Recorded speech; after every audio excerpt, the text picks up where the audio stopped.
President Obama sought to assure one of America's closest allies that the U.S. is not interested in spying on its friends. The president spoke to German TV after his speech, where he banned the type of NSA eavesdropping that once targeted German Chancellor Angela Merkel's phone. The latest from NBC News White House correspondent Kristen Welker.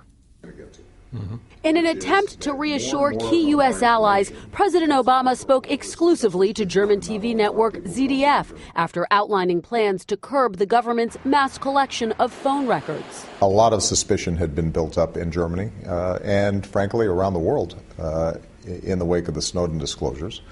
And it's going to take some time to win back trust. On Friday, Mr. Obama announced the government will no longer hold on to telephone records, and he tasked the Attorney General with finding an alternative. He said a court order is now necessary to access the data, and the U.S. will no longer spy on its allies.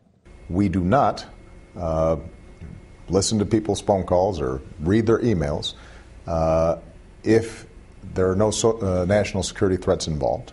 The interview, a clear attempt to repair his relationship with German Chancellor Angela Merkel, damaged by Edward Snowden's leaks, which exposed NSA eavesdropping on the German leader's cell phone. What I can say is as long as I'm president of the United States, the Chancellor of Germany will not have to worry about this. In Washington, mixed reaction. House Speaker John Boehner accusing the president of failing to adequately explain the necessity of these programs. In an interview that will air on Meet the Press tomorrow, intelligence chairs Democratic Senator Dianne Feinstein and Republican Congressman Mike Rogers were both largely supportive. I think that what the president has said is that he wanted to maintain the capability of the program. Some of the suggestions on how to move forward I have some concerns with, but I thought it was really an important role for the president to play.